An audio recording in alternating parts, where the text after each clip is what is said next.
Here's a brief but annoying message to let you know that you could have first heard this episode 9 months ago if you were a subscriber to our Iron Filing Society Patreon offering. For the price of a pint and a St Clement's each month, you can get up to 4 episodes a week, 9 months before the rest of the world gets them. Early access to regular episodes, lots of other marvellous benefits, and there's absolutely no adverts or brief but annoying messages like this that will get right on your ticks. Find out more and subscribe now at tftimemachine.com/ironfilings. Here we go, here we go, here we go, here we go, this is it!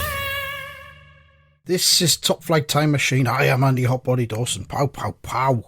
I am Sam Nifty Delaney, so what? Welcome along to the latest episode of the Pig Odyssey, podcasting's widest ranging look at the pig scene that's ever been attempted.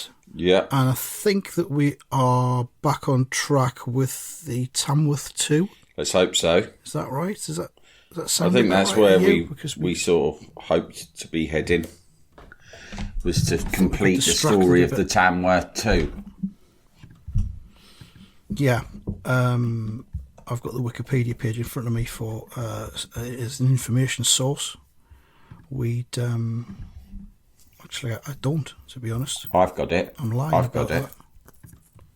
I had it. I've closed it down. I got distracted.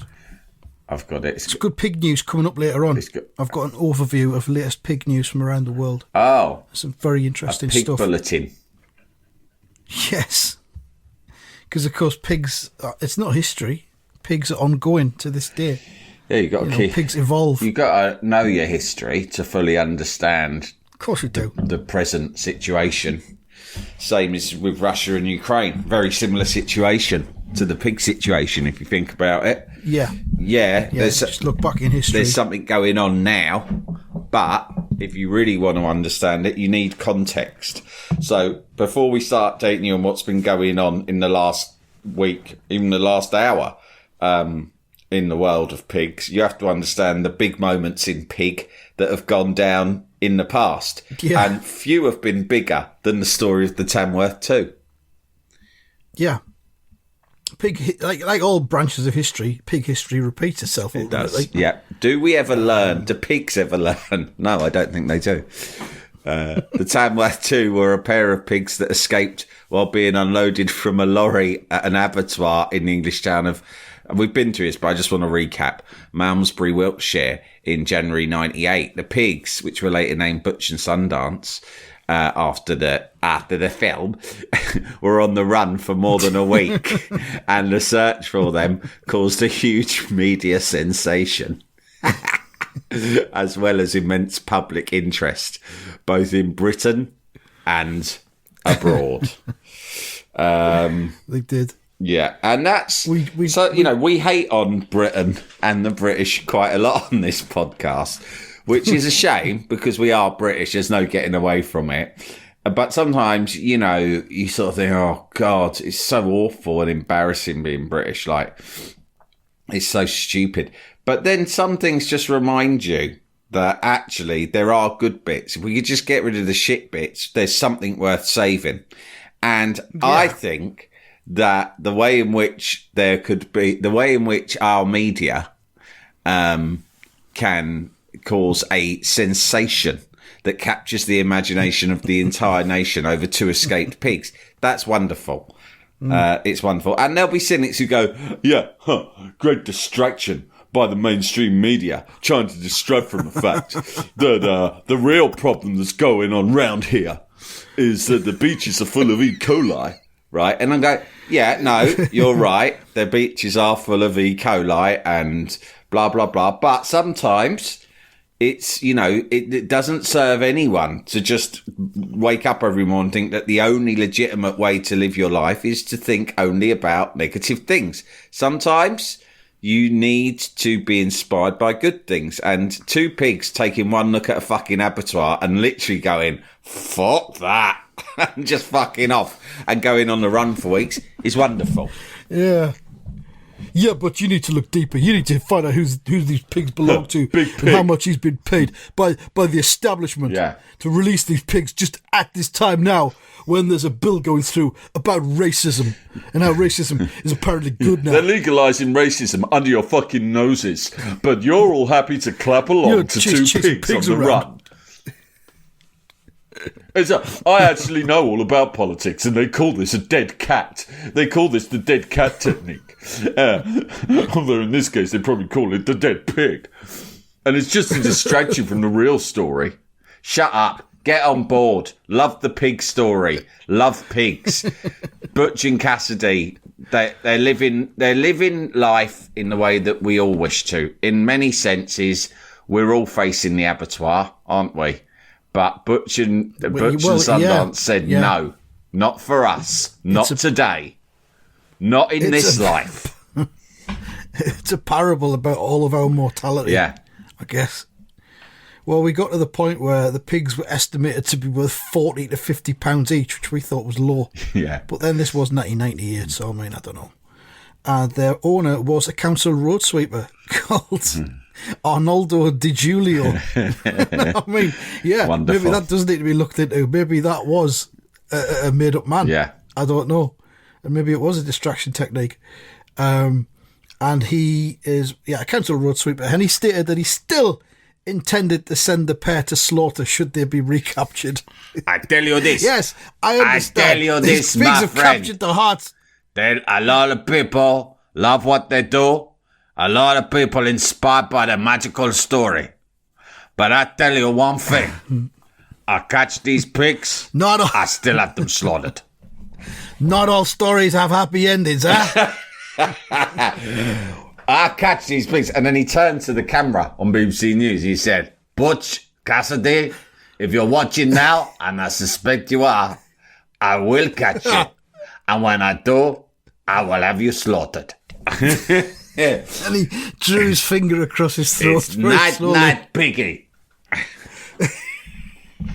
And I turn you into the spicy sausage like my mother used to make. Gonna make you into so many chops, baby. And after that statement, he was offered large sums of money by media outlets and animal lovers to save the pigs from the dinner table. Well, again, this could have all been a big ploy to make some money for Arnoldo. Eventually it was the Daily Mail who bought the pigs from him in return for exclusive rights to their story. Oh, they want a fucking interview when they got captured. The Daily Mail were going to get the first dibs on it. Butch was eventually captured on the evening of the 15th of January, which means that will have been... What date was it that they escaped? 8th. So they were on the run for a week. I feel that in my mind it was like a year. I'm astonished that it was that quick. In my mind, this is like one of the biggest stories of that era. And I'm like, oh yeah, do you remember when those... It's like if you turned around to me and said, Sam, take a guess at how long the miners' strike went for. And then I'd probably say, oh, fucking hell, I don't know, it must have been a couple of years. And you went, no, it was a week. The miners' strike lasted a week. Oh, but fuck me, it made a lot of news for a week, didn't it? Yeah, it's a common misconception. How long was the Falklands War? A day.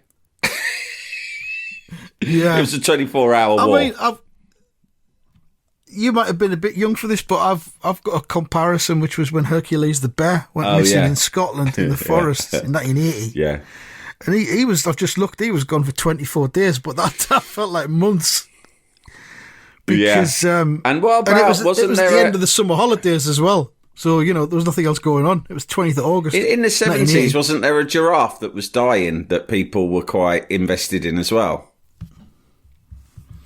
I'm sure my brothers have told me about a giraffe that that they felt sort of quite affectionate towards. Yes! Yeah, what was it called? Jeffrey or something?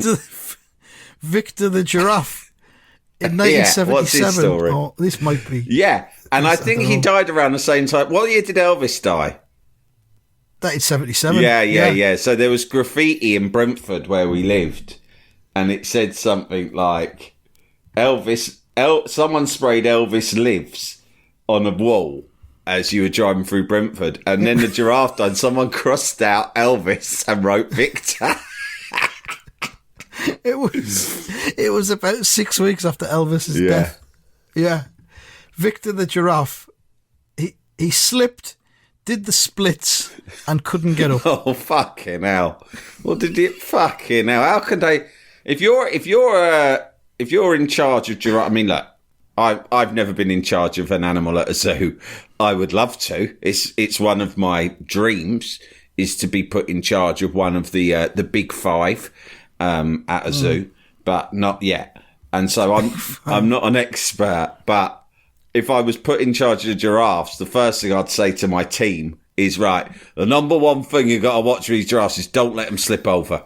Because look at the size of the cunts, look at their legs. If they slip, they're fucked, we're fucked, everyone's fucked. So no banana skins, right? Nothing slippy, no custard on the floor, no mud, no jelly, nothing like that. Okay? I want their ground to be as dry as a bone.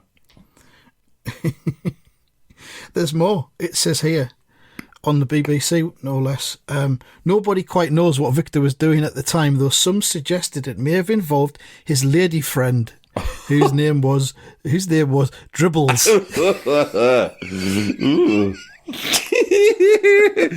dribbly giraffe. As the days passed and Victor still laid on the ground, legs splayed, his plight became a local news story. Letters of support arrived from all over the world. I must send a letter. I must send a letter at once to the giraffe. I'll tell you what, this fucking giraffe business is driving me round the bend. It's all I can think about. I'm going to have to do something. I know. Get here. Fetch me Basildon Bond. I'm going to write the cunt a letter. But he's a giraffe. He can't read. And anyway, you're Portuguese. They read it to him. Don't worry. Someone will translate it to him. They'll read it out to him. He needs moral support.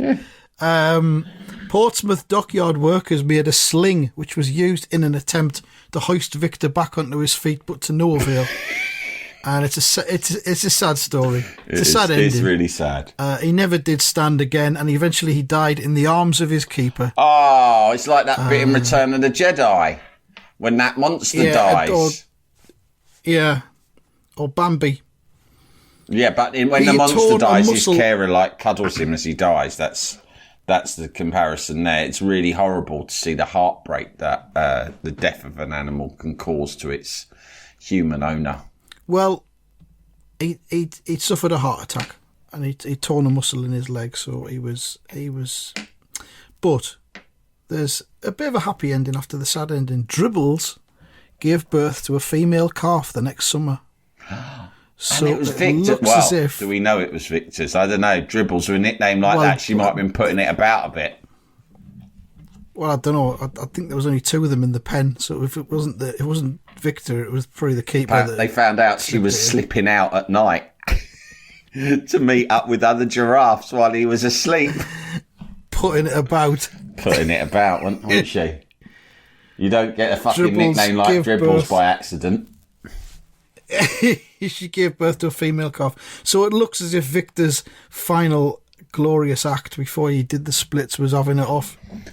So he was having it off so vociferously that he went into the splits. He collapsed. And collapsed, and that was it. Yeah. So there you go. Probably, I don't know if you've ever imagined Peter Crouch and Abby Clancy in Congress.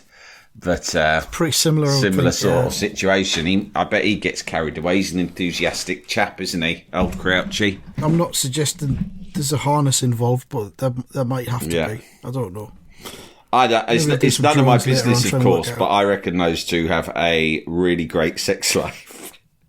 Yeah. It's none of my business, of course, but I'm about to speculate on this. It's none of my business, but that's just what I've thought privately. Yeah, for a long time. You know, I saw them once on an EasyJet back from Sardinia.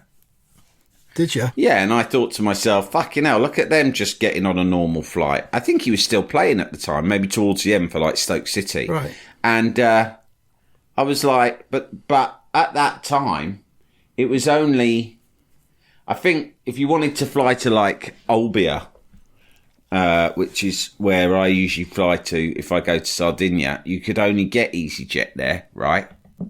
And from Gatwick, and that's where he obviously wanted to go. So it was either a private jet, right, very expensive, even if you are professional, or get on the EasyJet. So he gets on the EasyJet, but he's queuing up, and there was a long queue at no, this was at the Italian end at Olbia, and I thought, did he not have speedy boarding? Well, I think he had speedy boarding, but we all know what fucking how speedy is speedy boarding. I mean, I've done it. I doubt you're too canny to splash out on speed boarding because you'll do your diligence and know that it's a rip-off. Whereas I've had it loads of times, even though every time I find out that there's nothing fucking speedy about it, mate. Right?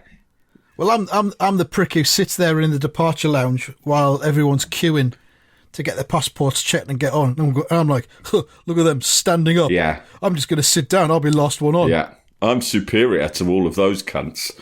But yeah, I'm not a holidaymaker, I'm a traveller. So speedy boarding didn't really do much for them, and I thought, fair enough. I did notice when I got on the plane that he'd probably paid the extra for the seats at the front.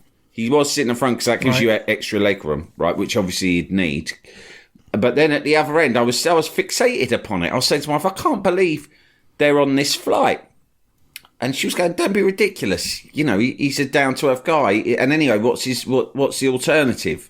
Because you can fly to Rome, but then you got to get a ferry, and it's a long ferry. So he's like, probably thinking, fuck that. I just want to get straight there and start enjoying my holiday. But then at the other end... He might be scared of ships. He got off the off the plane, and waiting for him and Abby Clancy was one of those wonderful little golf buggy things that they have. And they both climbed on it, and they fucking zipped past the rest of us to beat us to like the luggage and the passport control. And that, but to be fair to him, he did look shamefaced as he went past us. He did. I remember his face. He was sort of looking down because he thought, yeah, I know, I'm really like fucking taking the piss out of you lot here. I'm utilising my status. So, because he thought, I've been a man to people by getting the EasyJet, but at the same time, there are limits to what I'm prepared to put up with. I'm not getting on that fucking bus. I'm not getting on that stupid shuttle bus. Fuck that. Standing there, nose to nose with everybody. Yeah, with your fucking nose in some fucking cunt's armpit. Exhausted because you've been up at 5 a.m. By this stage, it's 4 p.m. and you've got your fucking nose in some fucking sweaty armpit on the shuttle to get your bags. He thought, fuck that. And fair enough. I don't think either of them are, I think they're the real people's prince and princess, and they shouldn't have to endure. I think I like to think technology's advanced so much now that if Peter Crouch were to do the splits and was unable to get up, I think that they could probably sort it out in an hour or two, maybe a day at the most. Well, he wouldn't perish. You know, we're making this just after, sadly, that submarine imploded looking for the Titanic, which was a real shame. But let's not, you know, it made me think of a happy outcome to one of these sorts of global dramas, which is about 12 years ago now, when they managed to save them Chilean miners, didn't they? They did, that's right, yeah. And everyone got involved in that, didn't they? Yeah. Like NASA, everyone, like Puff Daddy. NASA, the lot. Puff Daddy was down there. Yeah. Gaza was there, obviously, with his fishing rod. Puff Daddy turned up and started dancing. Yeah. Enrique Iglesias and Julio Iglesias. Father and son. Enritel, the voiceover artist. was there doing voices. He was doing voices down to entertain them. Did voices of them all as they came up. No, he was shouting, because to keep their spirits up, he had this sort of tube that he could do impressions down, and then they would send up requests. But the problem was that most of the requests that they were doing were like for people who were only famous in Chile. Enritel hadn't heard of them, so it was like... It didn't have the cultural references. Yeah, but it was nice of him to go there anyway, I thought. They asked him to do Ronald Reagan, but he said no, it was Christopher Barry that did him. Can't do him, sorry. Can't do him. I'll do Neil Kinnock. I can do Roy. Do you know Roy Hattersley? It's more visual, really, because I do a lot of spitting and dribbling while I talk, but it's fucking funny. Yeah.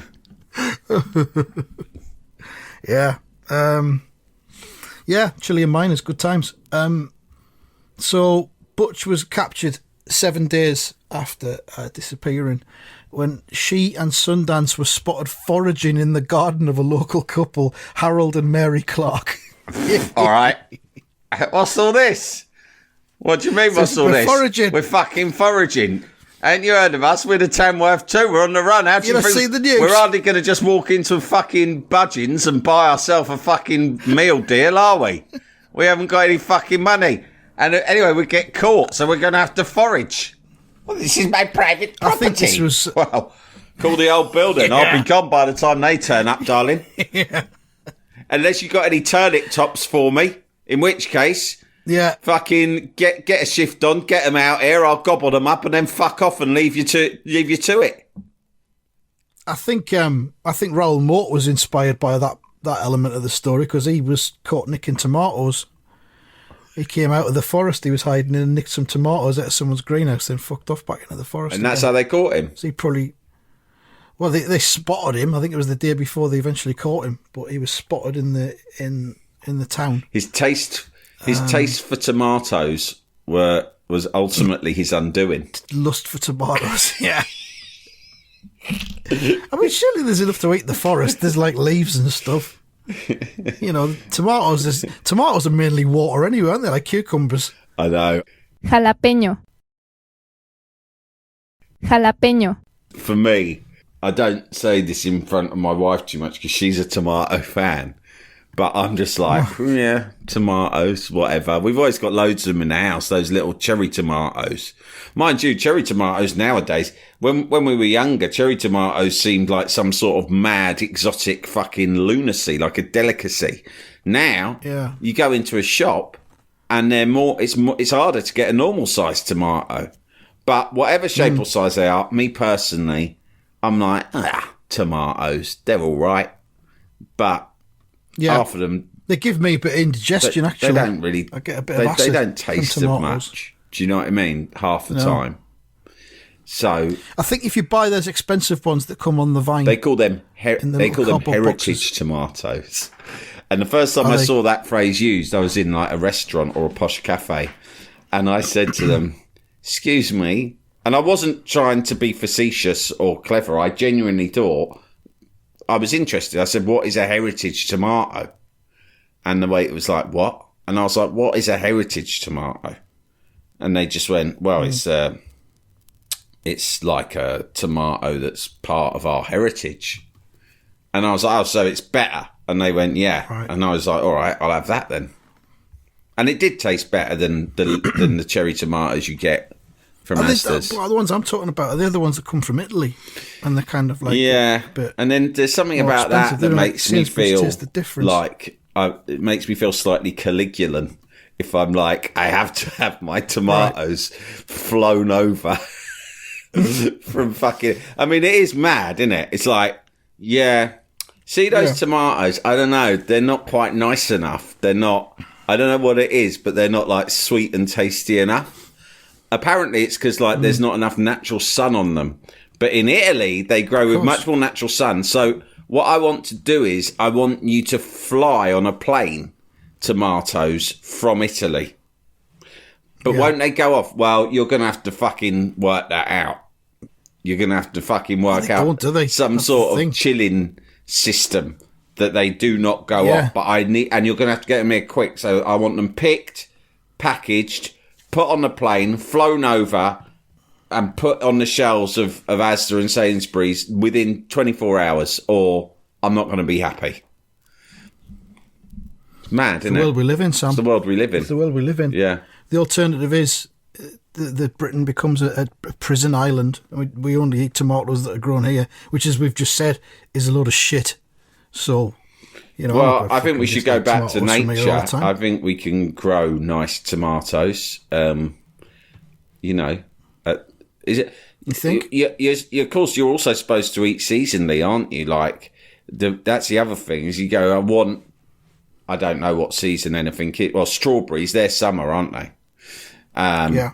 But outside of summer, you can still get them over from fucking Peru or something like that. Yeah. Yeah. Well, I mean, this is what we used to. We were kids. You never used to get strawberries unless it was a summer. Now everyone wants And sometimes you everything go all pick year your round. own. Yeah. Yeah. Well, I don't know. What do you think? Is it progress or not? You want to go back seasonal again? I think you should go seasonal, yeah. I think you should really. Yeah, I'm not mad on. I mean, I'm not saying there's always shit in my fridge that's from all over the fucking world, out of season, and all the rest of it. And sometimes I pick it up and I look at it. I might look at some green beans out of the fridge. Roll your and eyes. it says these have come from fucking Chile. Peru. And I look at them and I go like this, Sandy. and then I just eat them. But do you not care about the Peruvian or Chilean economy? Nah, 'Cause, fuck them. You know, exporting tomatoes No. and strawberries. Nah, fuck them. No. Yeah. Okay. Right. Fast. What? I've got enough on my plate about trying to support the fucking Chilean bean fucking growers. We're British. Yeah. And we look after our own. Grow your own fucking If stuff. we go eat seasonal, we will. And I've got an idea for it as well. All this shit that they're throwing in the river and the sea.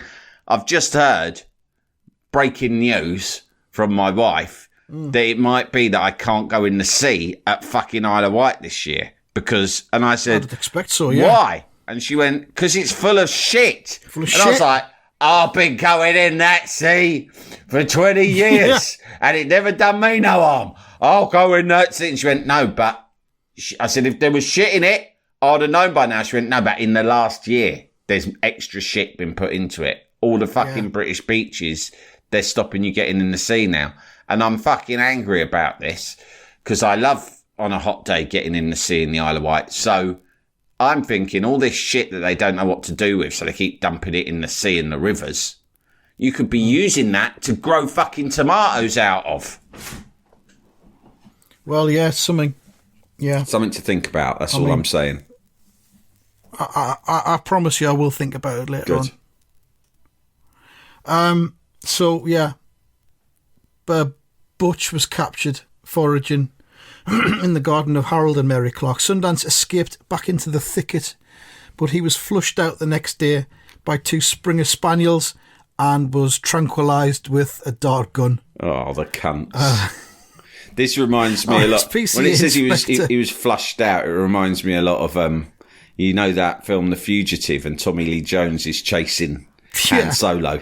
And and he's like, I want every outhouse, doghouse, and there, you know, in shit house. Yeah, that's it. He goes, and shit house across this county line.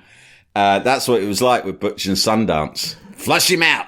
Yeah. Flush that motherfucking pig out. Why no one's ever made a film of this, I do not know. He was flushed out, and RSPCA Inspector Mike Harley said he had a very thick skin and 2 darts bounced off him. Sundance was taken to a vet who was examined him and said he's a little bit shaky but doesn't appear to be any the worse for it. I am quite confident he will make a full recovery. Of course he fucking will. He's a pig. They're robust. They're talking a lot about Sundance but not much about Butch. Oh dear. Precautions had been taken at the vet surgery to make sure he did not escape once more. The vet says there are padlocks on the doors which are more than 6 feet high and chained together. He's obviously quite bright. He's foxed a number of people for a number of days. I don't want to spend another day chasing around Malmesbury. And afterwards it was discovered that Sundance was a crossbreed and one of his parents had been a wild boar, possibly explaining his rebellious temperament. Yeah. So, and they lived on at the Rare Breed Centre, an animal sanctuary near Ashford in Kent. And in 2009, readers of Press Gazette voted the Daily Mail's coverage 25th in a list of the best journalism scoops of all time. So that's quite something, isn't it? Wonderful stuff. Any other mentions? I mean, the story of the Tamworth 2 has been retold in media coverage of other animals' escapes. December 2001, a turkey escaped from a farm and walked 3 miles to a bird sanctuary. It's not quite the same. No. But April 2009, I can't remember this, 180 pigs escaped from a lorry that was taking them to the Malton Bacon factory in York. Fucking hell. Go on, lads, let's go. And after it was involved in an accident, but I guess they must have got round up. My favourite is Flavio the Lynx. 2003. Flavio the Lynx in 2016. That, for me, in my long and auspicious journalistic career, is one of my highlights because I covered it every day on my drive time show on Talk Radio, and I even got a special jingle made up that went boom boom boom boom Lynx Watch, and every day we would go to a reporter that I had hired specifically down in Dartmoor in Devon to give us daily updates on the adventures of the Flavio, who was a lynx, and he'd basically gone. They'd put him. I don't know where they'd brought him from, but they brought him from the wild and they stuck him in captivity at Dartmoor Zoological Park. And within moments, it was a proper. He took one look around. It's like, you know, Ray Liotta in Goodfellas. There's a scene where he's released from jail and he's been in jail for quite a few years, and. And he goes, and his wife drives him back to the house where she's now living, right, with the kids. Yeah. And she goes, "Oh, we've got everything ready for you. We've got a party." And he walks into the house, domesticated, and it's a small. It's a nice but quite small domestic suburban home, pretty dark. Yeah. And he looks around. And she goes, "Aren't you happy to be back?" And he just says, "Karen, pack up your things. We're moving out." And she goes, "What?" And he goes, "Don't worry about it. We're leaving." Right. And he just thinks, "Fuck this." Right.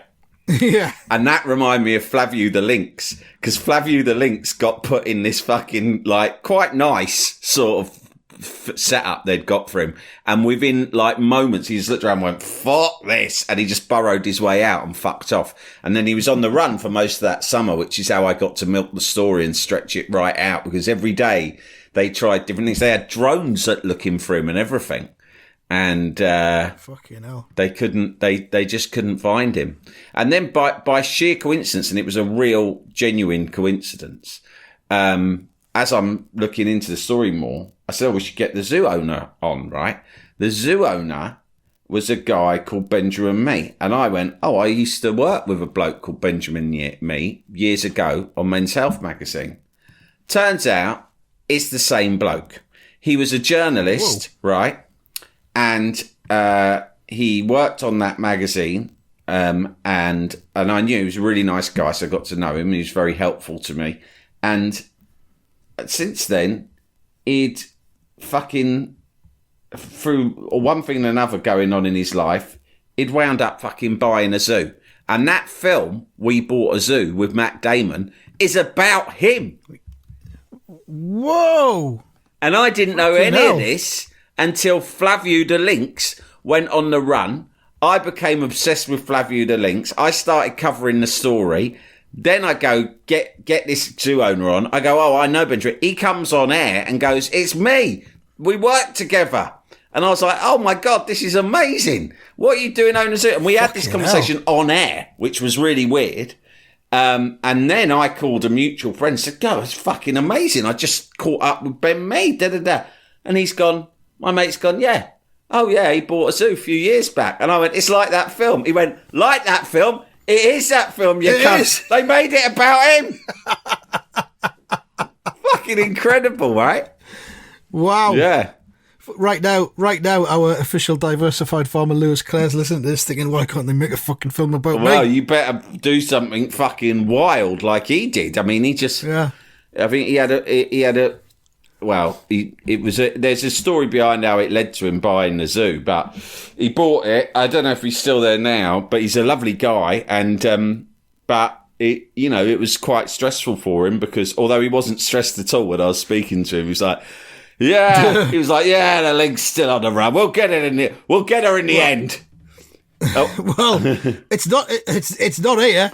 This is my place, so I'm not worried. But don't blame me. I put up a fence. I didn't know she was going to burrow under it immediately. And and at one point, it was really out of order. Do you know what they did? This is the bit that I always remember.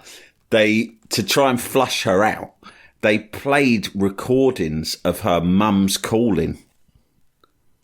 No way. Yeah, they had They got a recording of her mum calling her, and then they just I don't know. They got a fucking Amazon Alexa or something like that, a Beats pill, and they put it out on Dartmoor, blaring out, and apparently, and then they put food out near it, and apparently he just kept evading them. He'd come out, run out, get the food, press stop on the Beats pill, and fuck off back into the bushes again. You'll have to get up earlier in the morning to catch old Flavio than that, you cunts. Fucking hell. My mum's been dead 4 years. I'm not that fucking stupid. I might be a lynx, but I'm not thick. I managed to get out of that fucking zoo. And frankly, 30 seconds. I can understand you're just doing your job trying to capture me in that, but that is in bad taste. That's embarrassing, to be honest. I'm embarrassed for you. Try again, cunts. So the Tamworth 2, sadly, of course, are no longer with us. Sundance passed away 7 months after the incident. No, she didn't. Butch died on age 13 in 2010. So when did this happen? 1998. Oh, they were young pigs then. They were just young'uns. So they lived a long life. They lived on for another 12 years after the incident. Butch died of old age. And Sundance passed away 7 months later. And they did make a TV series about them. It was a 60-minute drama called The Legend of the Tamworth 2. It's probably on YouTube. Don't know. So that's it from the Tamworth 2 and this section of the Pig Odyssey. There was some pig news I was going to bring you. I'll just bring you my favourite of all the stories. Okay. Because there were 3 I was going to look at. But there'll be more pig news next week. And this is from, you'll be delighted to hear, Ecuador, from 10 days ago. Ecuadorian security forces have confiscated from a high security prison in Santo Domingo. They've confiscated pigs, fighting cocks, and more than 24 bladed weapons, among other items. Fucking hell. Police and operatives of the prison authority were shown wheeling out 2 pigs from the prison in images shared by Ecuador's military. I'll tell you what's interesting about that. That reminds me of a book that I've been thinking about recently called The Damage Done by Rock. There you go, Sam.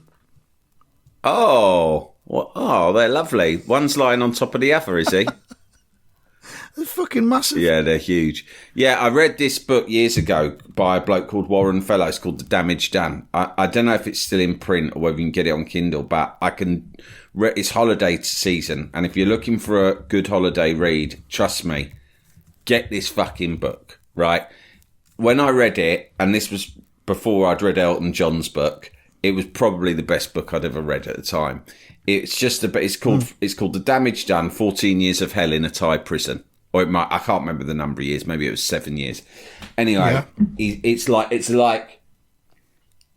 Midnight Express, but like times a million, right? It's fucking mad. This Australian geezer gets nicked for smuggling heroin, and he gets banged up. And there's loads of fucking hilarious and mad things in it. But one of the things that always lived with me is that there were 2 pigs, right, on the prison farm, and there was a guy who served as their pimp, right, for these pigs. He was a pig pimp. And you had to pay him to get access to fuck the pigs, right? And this was really popular in the prison. People would fuck the pigs. But the bit that I always remember is that you had to pay extra to fuck the female pig. Right? Right, cool. Well, I mean, stands to reason, doesn't it? I guess, but... It's when you're reduced to fucking a pig. Forces, it's like getting nicer tomatoes across from Italy. It's market forces. Yeah. If the demand's there, the price is going to be higher. It's a great book, though. I'll say honestly, like it's not just pig fucking. it's- There's all sorts of nonsense in there. It's on. It is on Amazon. It's on. Get paperback for £5.51. Used copy from 4p. It's on Kindle for just 99p. Oh, honestly, I can't stress this I'm buying enough. it now. Get it. When my sister, my little sister, as I've probably bragged about many times, went to Oxford and she got a double first in English from Oxford, right? There's hardly anyone gets that, right? So when it comes to books and that, she's about as smart as you can get. But when she was 16, we were on holiday and I said to her, she said something, I finished my book. And I went, how old are you now? She went 16. I said, I think you're old enough for this. It's the best book ever written. And I handed her my battered copy of The Damage Done. And she, for want of anything to read, like she didn't have any other books around, she was like, all right, I'll read it. She read it in one sitting. When she graduated with a double first from Oxford in English literature, I said to her, well, you fucking know your books now. What would you say is the best book ever? And she said, it remains The Damage Done by Warren Fellows. Right, okay. There you go. So from an academic, no less. that, like, I always, when it comes to books, I just think no one knows more than her. And she reckons it's the best fucking book ever. I mean, but I don't know if she's read Elton John's book. I haven't checked in with her on that recently. I might text her after last night's Glastonbury performance. I might text her and go, have you read it? I need you to read it pronto to tell me if you think it's better than Warren Fellows. But I tell you what, it's a close run thing. Good. Well, I've just purchased it, so it'll get read over the summer at some point. Just getting back to the Ecuadorian prison. The authorities also removed 12 fighting cocks, 26 bladed weapons, 16 electrical items and other objects. And regarding the pigs and the fighting cocks, they refused to say how they ended up in there. But all's well, it ends well. The pigs have been sprung out of the Ecuadorian prison. And a bit like the Tamworth too. So it's all come full circle, I guess. Yeah. We'll be back next week with more pig stuff. I don't know what it'll be about. Suggestions of great pigs from history or great modern pigs. Get them into us and we'll look at them. Thank you very much for listening. Oink.